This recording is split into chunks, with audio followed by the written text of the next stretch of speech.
boxing is going to work for me. There's no plan B, C, D, E. It's plan A, and I'm going to make it. I'll shock the boxing world.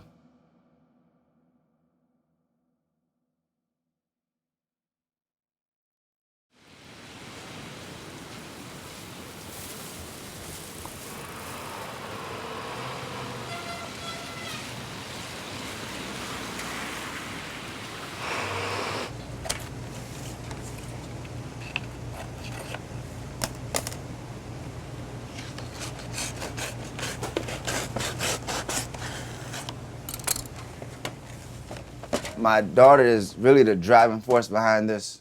You know, my motivation. I know some people, they have to find new things and motivate themselves every day. But you know, just my daughter, seeing my daughter and getting her back, and you know, I can bring something to the table, and she can be proud of me. Like I can say, hey, you know, your dad did this. So that's just my drive for everything. But it's hard to do with no money. I feel that boxing has to work because the finance that I can gross from boxing will help me more so be in my daughter's life.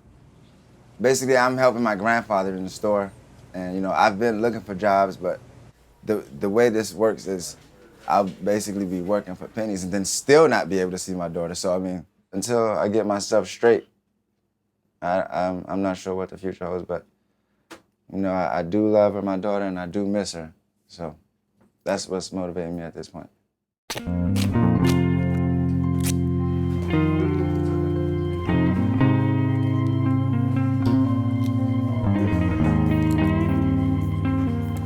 Most of the time, people won't really deal with you and want to promote you if you haven't done anything as far as amateurs.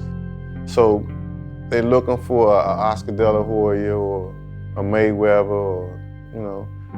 If we take the road we're going to take, Greg probably had to get to a 10-0 or 15-0 record with 14 knockouts, 15 knockouts, and then we might can go sit down with a big promoter to get him on TV. Hey, with this kid, just go out and box. You ain't gotta try to. Just work on that stuff. Just work. Yeah. Just work. Everything. Just work. Everything fast. Sharp. Everything fast and sharp.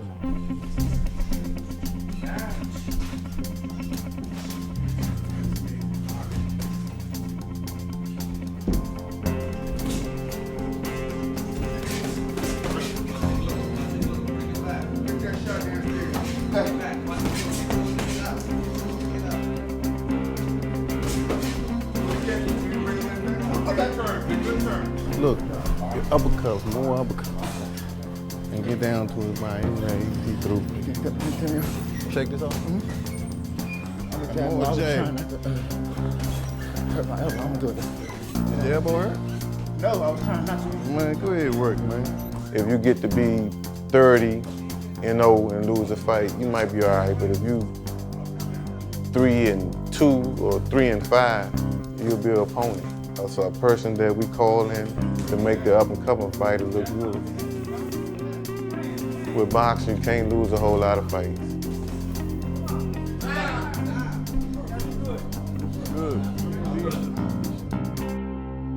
This is where Limelight Boxing started. I'm about to take you to the place where it all started from. Here we go. When you first walk in, you see the washer and dryers. What we used to do was, we turn the dryer on in here, whether it was closing or not, and it gets so hot in here that it was like the dungeon. That's the nickname for this place. We call it the dungeon. Here, above where the TV, this used to be the speed bag. So you hit the speed bag here. This was where the heavy bag was. I got that personal attention from my dad. It was just me and him, constant. So he'd teach me things on the speed bag, he'd teach me things on the punching bag. But I remember before I even started boxing, when I was about maybe 8 or 9, he'd put his music on, and he'd been out here for hours on end. And I can remember just walking in and see the walls sweating. And then he'll come out tired and he'll ask for a glass of water. Those are my fondest memories about this place right here. Sometimes I just come in here and sit and like, wow, this is where it all started. Who would have thought that I'd be where I am today? Out of a basement of a house. Now we're in the basement of an apartment. So we're keeping it in the basement. You owe me 100, and you owe me 100. Y'all get each other. My dad plays a big part in, okay, you always look a man in the eye and you always shake hands. And I don't know, it's like he's the dad of the gym. I get that. Like, he just has that aura or that appearance, like, okay, he's ready to work. And people listen, just like that.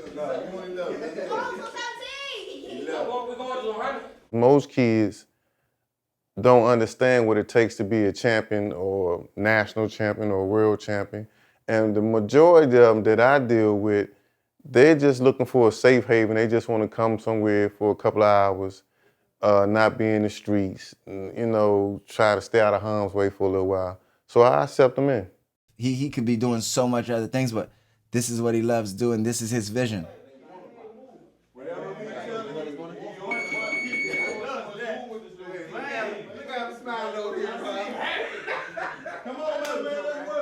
I had one little kid was coming down here. When he learned how to fight, I told him, I say, man, when you go out on these streets, don't be getting in fights because people not fighting no more. Sad to say, he got killed. Don't cross the legs when you step to him, baby. Dang. It's tough. You fall in love with these kids, and it's tough. If I just get a kid out of high school and they working a regular job, I'm happy. Going too far, baby. Oh. That's all right. Hands up. Hands up. After they finish school, we try to put together a program depending on what they want to do. Everybody don't want to go to school. My son, he went into the military. No. No. Right hand. Right hand. Right hand hook. Do it again. Sip that weight, man. I got into a bit of trouble. I was hazing a guy. I mean, it happened to me, and I was hazing a guy, and it turns out he was an admiral or something. You can go ahead. They looked at it as a form of assault. So they was like, okay, you're facing this much time in military brig. Like, oh my God, this is bad. I honestly felt like this is it for me. What am I gonna do? And I felt totally broken. He has a felony. They took his license. Me and my wife split, so now I lost the Coast Guard, lost my wife, I lost the most important thing, was my daughter. The right hand. But you start with the left. When he came and I told him, I said, man, listen, man, playing and cost you everything. I feel like to be successful in anything, not just boxing, you gotta really want it. And I feel like he put into a position where he don't have another choice, so he's doing it. Come on, G. Yes, sir. Come on ahead. I don't want to hear that, yes, sir. I want you to be jumping. Oh, touch your head. Come on, man. Right back. Right back. When Greg's mother had him, she basically gave him to me and my mom. It was hard. It was days when my friends was going out, hanging out. I had to stay home. And my mom, she basically raised him, but she told me she couldn't really start until he was like 4 or 5. I really did everything up till he was about 4 or 5. And then she took over. But I'm mad at you. You get on water. We have the whole pop. We have to. It's a good pain. It's a good pain. Like this.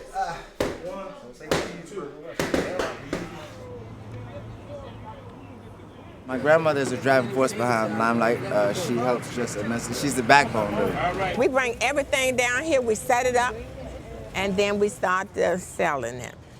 You Mr. Larry's son? Like a father. That's what everybody say. I do it because my son, Tony Simmons, have wanted to have a gym for all his life. And in order for him to be successful, I think the family have to back him.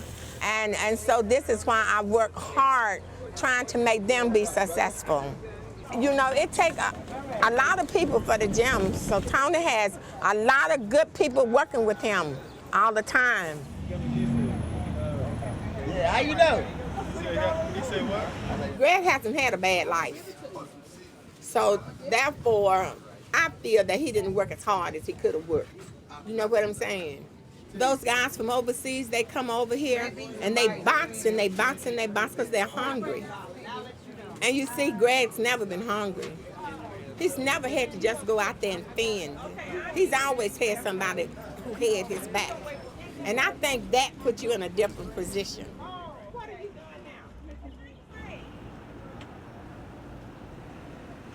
He has to stop playing, and he has to put his mind to what he needs to do to become what he wants to do.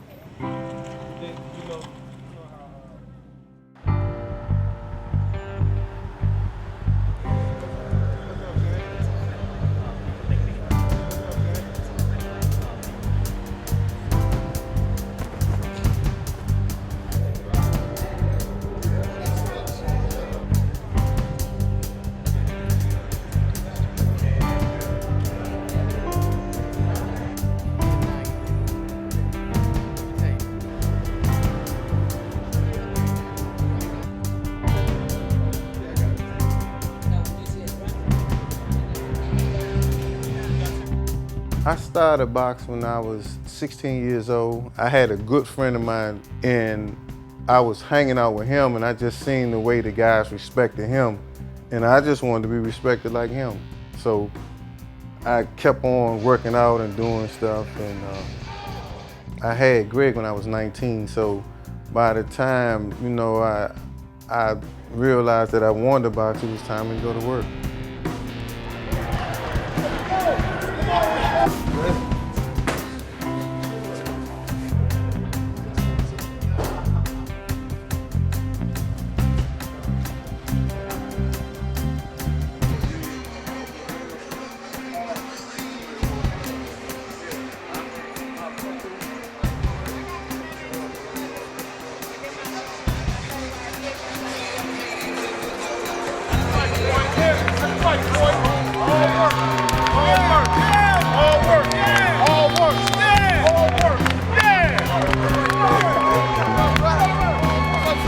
Ladies and gentlemen, making a long-awaited and much-anticipated pro debut, please welcome DC's own Gregory Newby.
My biggest fear is that he doesn't make it, and in the process of not making it, he's not doing anything to, when he look up and be 40 years old, to take care of himself. Most of the champions that I know, and there's no disrespect to them because I love anybody to do this, but a lot of them have to end up going to work. You see them all the time on TV, man, such and such homeless, such and such working a job. And a lot of them put so much time into boxing, they don't have a skill to work a job. I'm feeling great. It doesn't feel real yet. It feels like it doesn't. I don't feel it. Let's talk about that. All the good shit. It's very difficult, but not just boxing, life is difficult. So we got to raise to the challenge.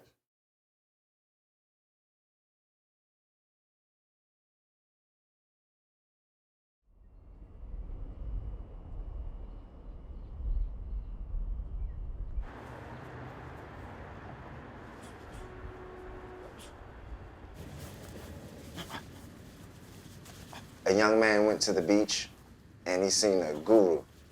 And the guru held the young man's head underwater, right until a point where he was about to pass out.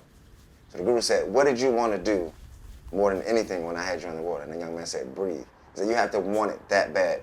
You have to want that success as bad as you want to breathe in order to make it. If I were to put my gloves down today, go get a job at McDonald's or Walgreens or, whatever have you, a regular 9 to 5, the chances of me getting to my daughter in my life is slim to none.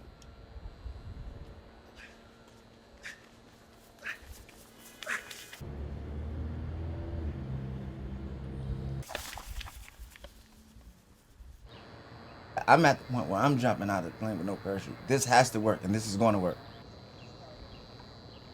Failure's not an option.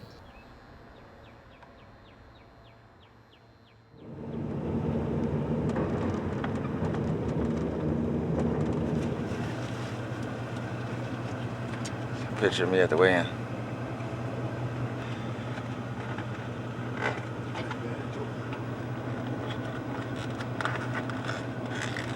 There's another picture from one of my recent fights. Fight you fight last? Nah, I fight number 5. That's kind of where I wanted to be, though. Yeah. How many rounds you going? 4. There's gonna be some good fights on this card. What you think, V? Al got a tough one. Mike Reed look like he got a tough one too. Who made it back? Jared Hurd, he got a guy, just an old veteran from Texas.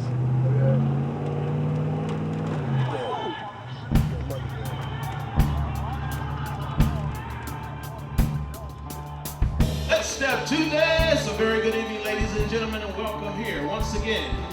Tonight, promoter Gene Malavinsky, Keystone Boxing Promotions, Fight Night coordinators Gene Malavinsky, son of Ross, and Raymond Bubbles Jackson proudly presents a spectacular evening of live world-class professional boxing for your viewing pleasure. This boxing, it's scary, and you gotta be a man to do this. Even the ones that's losing, just the heart it takes to walk down that aisle and get in the ring, it take a lot of heart. I got a lot of respect for them.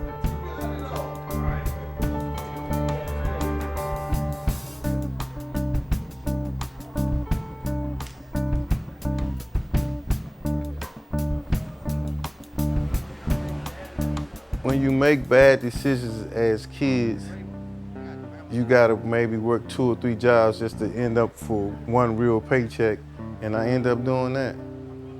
I worked 2 jobs for like 15 years. And I still wasn't making just to make ends meet. That's another reason why I try to train so hard, because I know not only do I deserve it for myself, but I have to show him that all this wasn't a waste of time. I will not be the guy that's 40 sleeping on my grandmother's couch. That can't be me. Looking back at it now, man, I'm more than certain that I made the right decision. I woke up one day and I was like, you know what, I won't be defeated. And I got up and I got out and I'm taking it. Warrior to the ring, to the red corner, Gregory Newby.